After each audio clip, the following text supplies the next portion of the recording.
तो आज का कॉन्वर्सेशन बेहद खास है। श्रावण, हिंदू पंचांग के मुताबिक ये 5वां महीना है। Chaitra, Vaisakh, Jyeshtha, Ashadh and then Shravan, the 5th month. और इस महीने को अकॉर्डिंग टू हिंदू सबसे पवित्र महीना कहा जाता है, द होलीएस्ट। और कहीं सावन सोमवार के व्रत किए जाते हैं, कहीं हरियाली तीज मनाते हैं, कहीं कावड़ यात्राएं चल रही हैं, कहीं शिव पार्वती की भक्ति होती है। पर आज हम बिना किसी की भावनाओं को आहत करे, हम श्रावण के एक और पर्सपेक्टिव को जानने की कोशिश करेंगे, जिसे हम श्रावण महीने का सही मतलब कह सकते हैं। It's just a logical, the most logical conversation about Shravan जो कि आज हम करने वाले हैं। मैं मानसी हूं आपके साथ ऑन एबीपी लाइव पॉडकास्ट। हमारे साथ में एक बार फिर जुड़ रहे हैं। मैं एक बार बताना चाहूंगी, हमारे साथ श्राद्ध को लेकर, एक श्राद्ध का एक लॉजिकल पर्सपेक्टिव क्या है, इस पर हम आपसे बातचीत कर चुके हैं। अमोल वागले जी हमारे साथ में हैं, who is an international faculty at the Art of Living and an inspirational speaker. आज हमारे साथ में है on ABP live podcast. Welcome to ABP live podcast sir. Thank you Mansi ji, thank you. सबसे पहला सवाल मैं आपसे यही करना चाहूंगी, क्योंकि मैंने जो शुरुआत में बताया, सावन का एक अमूमन जनरल पर्सपेक्टिव एक आम आदमी यही समझता है, बट आप सावन को या श्रावण के इस महीने को आप कैसे देखते हैं? आपसे मैं इसका एक लॉजिकल और असली मतलब सबसे पहले समझना चाहूंगी। जी जी जी जी, हमारे पूर्वज बहुत बुद्धिमान थे। हम्म। और वो अभी तक हमारे अनुभव में आ रहा है। श्रावण का अर्थ होता है, लिटरल मीनिंग इज श्रवण, श्रवण करना, सुनना। हम्म। हम ये सभी लोग जीवन में अच्छा संबंध चाहते हैं, पर अच्छा संबंध शुरू होता है अच्छे से सुनने से। ओके। कई बार लोग सॉल्यूशन में इंटरेस्टेड नहीं होते, बस मेरी मन की सुन लो, इतना काफी है। तो ये महीना ही है वो सुनने के लिए डेडिकेटेड है। तो क्या सुनना चाहिए? Hmm. If you see this, in this month काफी भारी बारिश होती है इसमें। और अभी पहले जैसे रिसोर्स, अभी जैसे वैसे पहले रिसोर्सेस नहीं हुआ करते थे, तो लोग घर पे बैठते थे ज्यादातर। अच्छा, घर पे बैठ के क्या करें? हम्म। अगर वो सही जगह अगर एनर्जी नहीं लगाए तो वही तमस और रजसिक बन के बाहर आएगी। तो हम्म। वो सुनने का महत्व है। श्रवण माने सुनना। कि क्या हम्म। सुनना चाहिए बोलते आप? स्क्रिप्चर्स को सुनिए, कुछ वेदों का पठन कीजिए, कुछ चैंटिंग कीजिए, मंत्रोच्चारण कीजिए। हम्म। और इसी बहाने जब घर में भी बैठे हैं तो एक दूसरे को अच्छे से सुनिए। तो एग्जैक्टली। शास्त्र को भी सुनना है और संबंधों को सुधार लाने के लिए भी सुनना है। ये सुनने की प्रक्रिया हमारे अंदर इम्प्लांट हो, इस ये महीने का एक एक मुख्य उद्देश्य है। बिल्कुल। चूंकि आपने शास्त्र का जिक्र किया, और अक्सर जब हम कभी भी कोई डिस्कशन करते हैं, अक्सर हमें ये सुनने को मिलता है हमारे शास्त्रों में ये लिखा है। और जो लोग इसे पढ़ना चाहते हैं, जानना चाहते हैं, उनको लिटरली नहीं पता कि शास्त्र है क्या। और अगर उनको पढ़ने की शुरुआत करनी भी है तो किस चीज से करें। तो मैं ये आपसे जरूर से जानना चाहूंगी, शास्त्र क्या है? किन पुस्तकों को, किन्हें कहा जाता है शास्त्र? और अगर किसी को बिगनिंग करनी है, इसकी शुरुआत करनी है पढ़ने की, तो वो किससे करे? जी, इट्स वेरी इंपॉर्टेंट क्वेश्चन। कई लोगों के मन में ये कंफ्यूजन होता है कि शास्त्र माने एग्जैक्टली है क्या। शास्त्र हम्म। माने, जिसको हम साइंस बोलते हैं, systematic study of what is science जो है, उसका सही तरीके से जो अभ्यास किया जाता है वही शास्त्र है। और यदि ओ। हम देखते हैं तो हमारे हर भगवान के हाथ में शस्त्र भी है और शास्त्र भी है। हम ओके। अपना बचाव करना जानते हैं और जीवन को अच्छी तरीके से जीना भी जानते हैं। तो हो सकता है तो शुरुआत में आप भगवत गीता पढ़ने से शुरू कर सकते हैं, हम्म। या मंत्रोच्चारण सीख सकते हैं, ओम नमः शिवाय। जैसे कि श्रावणी सोमवार जो होता है वो शिव जी के लिए डेडिकेटेड है। तो थोड़ा रुद्रम का पठन कर लिया, वो सुन लिया, चैंटिंग सुन लिया। और मंत्रोच्चारण का पर्पस ये होता है कि बुद्धि और भाव में समन्वय रहे। If you're too okay. emotional, we get carried away with emotions. If we're too intellectual, we cannot enjoy what we have. Hmm. So मंत्रोच्चार, चैंटिंग से दोनों का बैलेंस हो जाता है। तो जैसे हम्म। भगवत गीता पढ़ लिया, नारद भक्ति सूत्र है, हम्म। भक्ति जग गए अंदर, वो कर लिया। और जीवन को अनुशासित करने के लिए पतंजलि योग सूत्र का भी अध्ययन कर सकते हैं। ओके। जीवन क्या है ये जानना है तो केनो उपनिषद है। अच्छा, मृत्यु के बाद क्या है तो वो कठोपनिषद है। हम्म।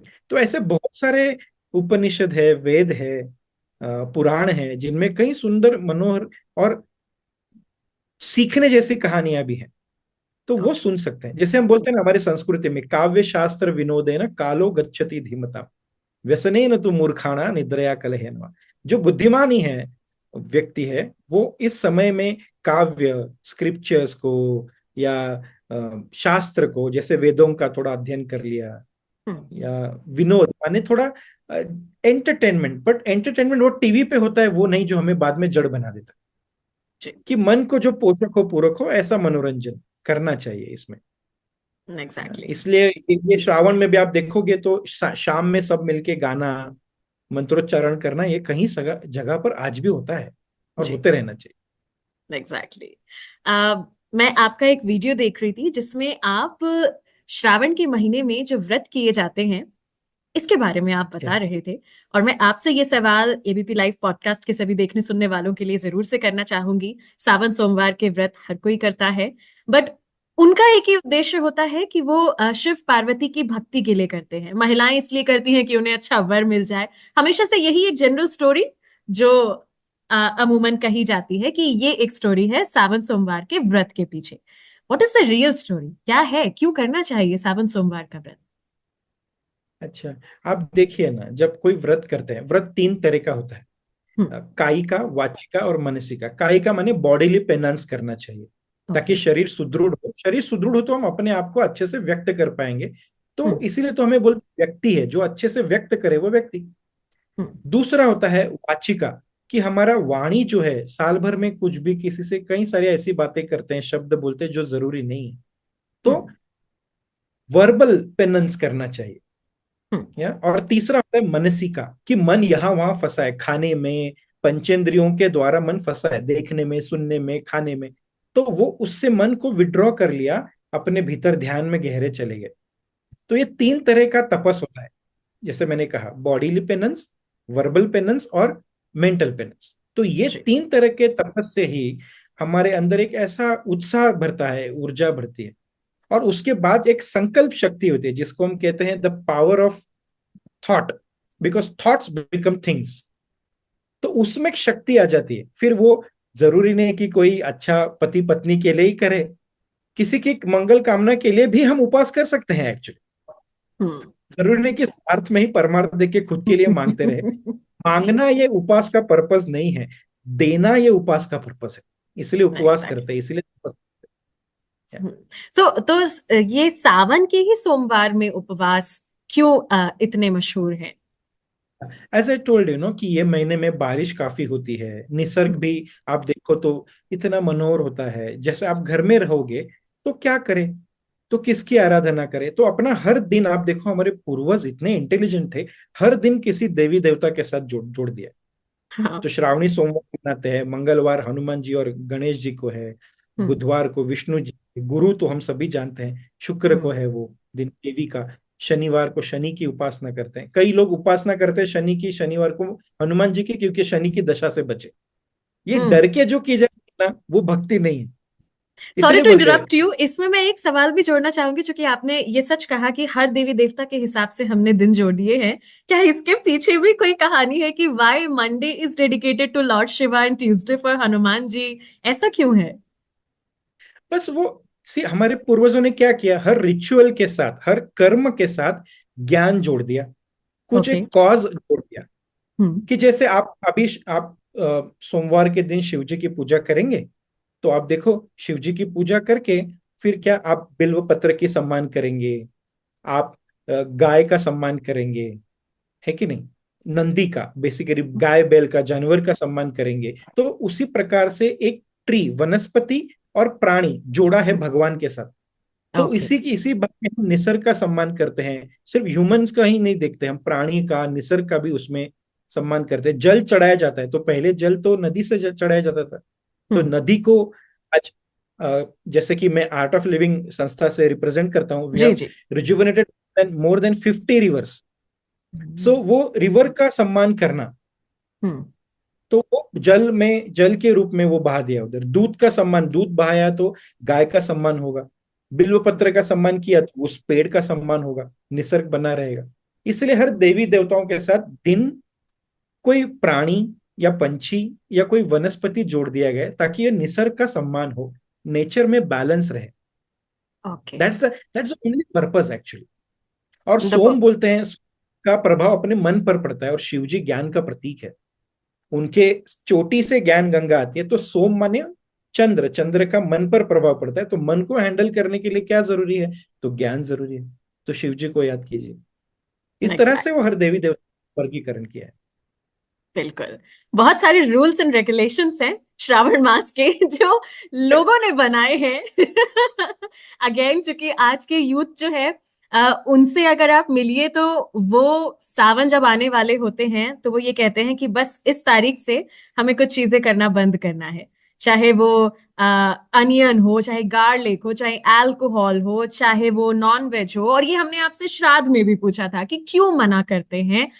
अनियन और गार्लिक पर मैं विशेष जोर भी जरूर देना चाहूंगी, बिकॉज इसकी भी मनाही क्यों है, क्यों हम इसे भी मना करते हैं। नॉनवेज चलिए, अल्कोहल तो मैं ऐसा कहती हूँ पीना ही नहीं चाहिए, उसको तो बिल्कुल हमेशा के लिए बिल्कुल। ही आप मना करें। बिल्कुल। बट देन नॉनवेज, प्याज, गार्लिक, इनके पीछे भी क्या कारण है? हाँ, अभी let us first talk about onion and garlic. जैसे onion is definitely, onion garlic they are having medicinal qualities. Hmm. पर ये समय में जैसे हमने कहा ना कि लोगों निसर्ग में देखेंगे तो बारिश है, अग्नि ऑलरेडी कम है। तो हमारे अंदर भी ना, जैसे बोलते हैं ना, micro and macro are connected. तो हमारे अंदर का जठराग्नि भी कम होता है इन समय में, चातुर्मास में। हम्म। जठराग्नि माने जो डाइजेशन के लिए जो जरूरी होता है अग्नि, वो ऑलरेडी थोड़ा कम है शरीर में। तो हम्म। इसमें यदि आप थोड़ा सात्विक भोजन करोगे, जो हम्म। आपको तमस रजस की ओर नहीं ले जाएगा, वो रखोगे, तो शरीर सुदृढ़ रहेगा, मन प्रसन्न रहेगा। तो योग्य निर्णय और सही कृति ले सकते। इसलिए अनियन गार्लिक कम करते हैं, क्योंकि ये थोड़ा ज्यादा मात्रा में हो जाए अनियन गार्लिक, तो शरीर में तमस और रजस की वृद्धि होती है। क्योंकि तमस का गीता में वृद्धि होने इसका से जिक्र है तामसिक, राजसिक और सात्विक भोजन का। मैं चाहूंगी अगर आप जरूर से बताएं, क्योंकि आप इन शब्दों का यूज भी कर रहे हैं और बहुत सारे लोग शायद नहीं समझ पा रहे होंगे, जिनके लिए नया है, कि तमस क्या है, सात्विक क्या है और राजसिक है क्या? या तमस माने, जो हमें लिटरल तमस का अर्थ है अंधकार, जो अंधकार की ओर ले जाए, जो प्रकाश से दूर हटाए, वो तमस। तमस बुरा ओके। नहीं है, तामसिक होना बुरी बात है। हम्म। सोने के लिए तमस जरूरी है, पर हम्म। दिन भर यदि सोने जैसे अवस्था में रहे तो वो बिल्कुल गलत है। तो हम्म। अनियन और गार्लिक ज्यादा मात्रा में या खाते हैं रेगुलरली, तो शमन कम, ऑलरेडी शमन है अग्नि का, तो वो हम्म। जठराग्नि डाइजेस्ट नहीं कर पाते हैं, तो वो अंदर ओके। तमस और रजस की वृद्धि होने लगती है। तो मन सत्व नहीं की ओर नहीं जाता, योग्य निर्णय सही कृति नहीं ले पाते। और रही बात nonveg, vegetarian food, if you see, vegetarian food को भी थोड़ा कम खाने का है इस महीने में, ओके। चातुर्मास में उपवास। या ऐसे नहीं कि बैठे हैं घर में और फिर चलता रहे दिन भर। या कई हम्म। लोग आप देखो एकादशी के दिन उपवास करते हैं, पर बड़ी थाली लेके बैठते हैं उपवास के नाम पे, कि खा लिया और दिन भर अजगर जैसे बैठे रहो। ऐसा नहीं है ये बात, गलत है। So yes. Vegetarian food maximum it takes 4 to 5 hours to get digested. If we eat जी। non-veg food, it 48 to 72 hours to get digested. So when you're sitting at one place and you are having already pressure on your digestive system, it causes you lethargy. Then okay. you, जैसे बोलते हैं ना, अन्न क्या है? The source of energy. But when hmm. we eat non-veg, what happens? It becomes the source of lethargy. इसलिए बोलते हैं श्रावण महीने में, या ये चीजों का कुछ नहीं खाना चाहिए। जैसे लीफी वेजिटेबल्स भी नहीं खाते इस समय वेजिटेरियन में भी, कि हम्म। कृमि इंसेक्ट्स बैठते हैं उस पे, तो वो अच्छा नहीं है पचन के लिए। तो हम्म। सिर्फ नॉनवेज का बहिष्कार नहीं है, इसमें कुछ तरह का भोजन भी नहीं लेना चाहिए बोलते एग्जैक्टली। हैं। सो एंड इट आपके हिसाब से, रियली साइंटिफिक, साइंटिफिक टेम्पर है इसके पीछे, नॉलेज है इसके पीछे। Exactly exactly. आपके हिसाब से क्या वाकई कोई रूल्स रेगुलेशंस हैं श्रावण के महीने में? क्या कुछ करना चाहिए, क्या नहीं करना चाहिए? डेफिनेटली कुछ चीजें करनी चाहिए और कुछ चीजें अवॉइड कर सकते हैं। देखो, प्रथा बनती है, पर वो प्रथा जो है, परंपरा है, समय के अनुसार थोड़ी बहुत बदलनी भी जरूरी है। मैं इस ओपिनियन का हूं कि बिल्कुल। पहले वो करते थे, वो करते थे, अभी पहले और अभी में फर्क है। तो हम्म। थोड़ा रिफॉर्म, रिवाइव, ये करना जरूरी है। परंपरा को, ट्रेडिशन समय अनुसार बदलनी चाहिए, पर अपना रूट्स को नहीं छोड़ना चाहिए। क्योंकि हम्म। निसर्ग में ये बारिश है, शमन है अग्नि का, तो उस तरह का भोजन ही करना चाहिए, उस तरह का व्यवहार ही करना चाहिए। और इसी बहाने लोग घर में बैठते हैं, अच्छा चर्चा करते हैं। Instead of exchanging stress, we can exchange love and knowledge with each other. Hmm. तो जैसे कुछ चीजें पहले के जमाने में, अभी जैसे ट्रिमर वगैरह नहीं होते थे, ओके। तो वो ये सीजन में आप देखो, जख्म जल्दी होता है ना तो भरता नहीं। हाँ। इसलिए बोलते भाई तुम अभी बाहर सौंदर्य को ध्यान मत देना, अभी ये हम्म। महीने है, 3 4 महीने जो है वो अपने आंतरिक सौंदर्य को बढ़ाओ, बाकी 8 महीना है ना बाह्य सौंदर्य देखने को। हाँ। तो कुछ कट गया, कुछ हो गया, अरे जख्म जल्दी नहीं भरते, तो भाई थोड़ा ध्यान रखो, बी केयरफुल। इसलिए बोलते हैं कि वो शेव मत करो, ये मत करो। Don't Oh, get that's the reason. Don't get lost in external beauty, just give importance to inner beauty, actually that's the hmm. Only reason, simple reason. फिर वो क्या बन जाता है, रिजिडिटी आ जाती है उसमें हम्म। कभी। और फिर जो नहीं होना चाहिए वो होने लगता है, एक्चुअल नॉलेज हट जाता है बाजू में, और कर्म कांड में लोग फंस जाते हैं। Hmm. That's a thing, that's the essence behind this. बिल्कुल। श्रावण के साथ साथ मैं आपसे राखी के बारे में भी जरूर से बात करना चाहूंगी। कुछ अगर हमें आप राखी के बारे में भी बताएं, द लॉजिकल पर्सपेक्टिव, क्योंकि आपसे हम सारे साइंटिफिक लॉजिक्स जानते हैं। श्रावण चूंकि अब खत्म हो ही रहा है, राखी का त्योहार भी आ रहा है, अगर आप इसके बारे में भी हमें कुछ एनलाइटन करें। जी। अभी जैसे रक्षाबंधन करते हैं, ये बीच के पीढ़ी से चलता है, ये हमारा कहीं वेदों में, पुराणों में, उपनिषदों में इसका कहीं अ, चर्चा नहीं है। ओके। जैसे भाई दूज होती है, ऑफ कोर्स हम्म। उसकी चर्चा है पुराणों में वगैरह, पर ओके। रक्षाबंधन की नहीं। पर फिर भी मैं ये स्वागत करता हूँ ये विचार का कि हम्म। रक्षाबंधन होना चाहिए। हम्म। बहन आके भाई को राखी बांधे, और सिर्फ बहन भाई की नहीं है, आजकल हम्म। तो स्त्री स्त्री को भी राखी बांधती है, गुरु शिष्य, शिष्य गुरु को राखी बांधते हैं। वो सभी हम्म। मतलब एक एक ऐसा एक दूसरे को रिमाइंडर है कि ये बंधन है जो बांधे नहीं रखता, ये अरे जोड़ है तो जड़त्व नहीं लेता। और वो बंधन ही क्या बंधन है जो मुक्ति का अनुभव नहीं दे, कि मैं तुम्हारे साथ हूं। ये धागा है, ये एक प्रतीक है, जो प्रेम का धागा हमारे बीच है, वही सत्य है, वो शाश्वत है और वो बना रहेगा। ये रिमाइंडर देने की प्रक्रिया माने रक्षाबंधन। और इसका कोई जिक्र है नहीं कहीं। नहीं नहीं, पुराणों में तो कुछ है नहीं अभी तक तो ऐसे, पर ये प्रथा अगर चल भी पड़ी है तो अच्छा है, मैं तो बोलता हूँ ये। एग्जैक्टली। तो thank you so much sir हमारे साथ जुड़ने के लिए on ABP live podcast. I know time is the constant है, बट इस कम समय में भी हमने आपसे बहुत कुछ जानने की कोशिश की है। Thank you so much once again sir. Thank you Mansi, thanks.